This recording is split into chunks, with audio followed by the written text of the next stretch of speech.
Hey guys, what's up? Today I'm going to build a Dakota fire hole for you, show you how to do that.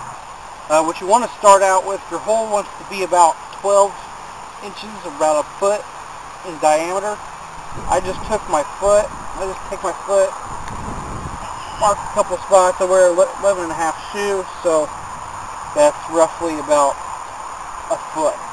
So what you want to start out with, I have some bare ground right here, and one of the whole points of this is to, one, minimize your trace, or people being able to trace you, see where you've been. It's really easy to cover up, a lot more so than your average fire above ground. It burns hotter, it produces less smoke, and it's a lot more efficient and burns hotter with less wood, keeping the heat inside, radiating against the walls of the hole, and so on. So what I'll start doing is I marked out my hole, and I'll just,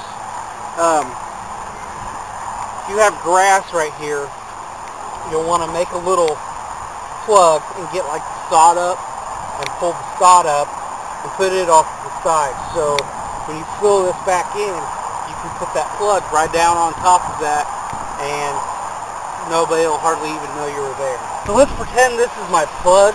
Well, this can be my plug. Say there's a lot of grass on top of this, with the roots and whatever. So you got your plug. Put that off, put that off to the side. Any parts that break off.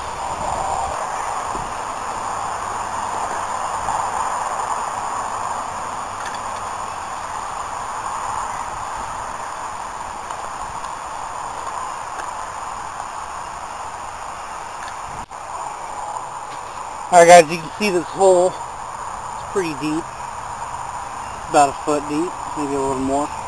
The next thing you're going to want to do is going to kind of measure over about 8 inches. This is still 12 foot, so I'm going to kind of guesstimate a little bit. Make a little mark right here. What you're going to want to do is make another hole that goes, it's probably about the size of your fist, about 6 inches in the diameter. So you're going to want to start it and go straight down towards the bottom of the hole. And it's going to create an air vent. When you get your fire started, it's going to start radiating. And as it starts burning, the flames coming up is going to create a suction over here in this hole that's going to pull air down into it.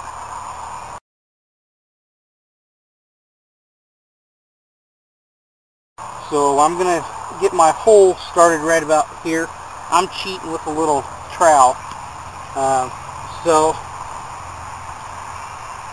kind of mark that out a little bit.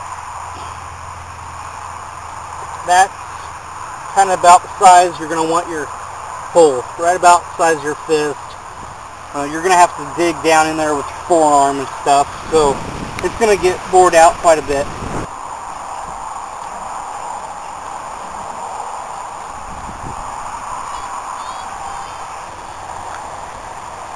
Further away from the hole it is, the longer it's going to take you, depending on whether the ground is loose, really wet. We had a bunch of rain lately from Hurricane Ike about a week ago. He dumped a bunch of rain on us, so the ground's still pretty damp, which is really good for this, but it could be a little drier. Okay, once you get what you think is about halfway through on that hole, you start over here on this side and start boring it out, because you're just going to have a pretty hard time getting your hole dug that deep down. So it'd be easier to start back over here on this side. Another thing is, try to see a root there. If there's a lot of roots in the area that you're thinking about building one, don't, because you'll screw yourself over. You'll end up hitting the root. And, unless you got something to really bust up a big root, you're going to kind of be screwed. Alright guys, so I got my hole dug through. Getting that middle part from this top hole to that hole over there is the hardest part, really. You're going to spend most of your time doing that, getting it out there. It doesn't have to be exactly the size of your hand, just so it's a pretty decent diameter hole to let the air in. So I got some sticks ready over here. Probably need a few more. Alright, let's get our fire going.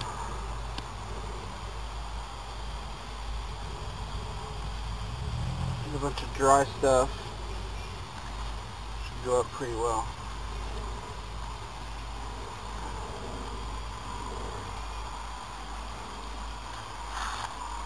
It's gonna burn pretty quick, so you gotta get some sticks on there. Okay, so I got my fire going decent right now. It's still getting in its beginning stages. You can see it's not really smoking as much as your average fire. You might be able to hear the air getting sucked through. You can hear it. You can hear it really good. You can see how well that's working, really. You can see that it's not really catching a lot over on this one side because the air's coming through. Once it gets settled down just a little bit, you can take sticks. Yeah, once you get coals burn up and a nice bed of coals down there, you can start putting sticks across it, and that'll act like a grill. Okay, once you get your fire up to the temperature you want and burning, you're going to have to add wood and whatnot, but if you have time, well, while you're building this, cut a sapling, cut it in like 4 pieces or so, and let it sit in the water. Let it sit in some water if you have it. And it won't get it won't burn quick. It'll burn, but it won't burn as quick as it would if it was just dry like this. Just lay it across, kind of.